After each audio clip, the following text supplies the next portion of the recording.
Përshëndetje të gjithëve, ky është edicioni informativ i lajmeve. Gjatë këtij edicioni ju ftoj të ndiqni.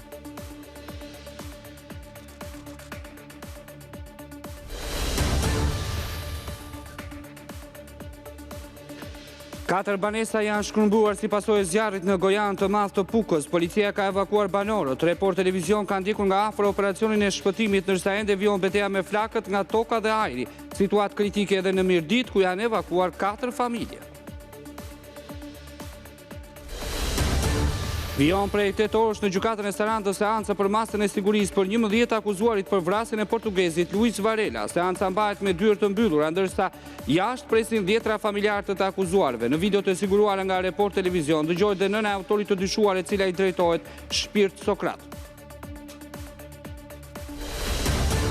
Këshilli Bashkiak i Poliçanit votoi kundër shkrirjes me Berati. Në mbledhje mori pjesë edhe kryebashkiaku Adriatik Zotka, i cili tha se do të ishte turp i parlamentit nëse do të votonte shkrirjen e një bashkie pa pëlqimin e komunitetit, ndërsa Këshilli Bashkiak i Sërrikut tha se do dalë me vendimarrje pas dëgjesave. Turqia lëshoi një urdhër arresti ndërkombëtar për kryeministrin e Izraelit Netanyahu. Ngjarja për cilën Ankara akuzon Tel Avivin ndodhi në maj të këtij viti dhe lidhet me mbajtjen peng dhe dhunimin e aktivistëve të flotiljes që ishte nisur me ndihmë humanitare në Gaza.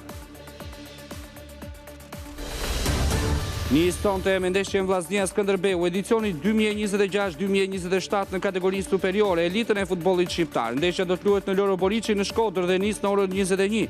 Vllaznia, me shumë ndryshime nga sezoni i kaluar, do të kërkojë tani së mbar ndaj Skënderbeut, sa po rikthyer mes më të mirëve.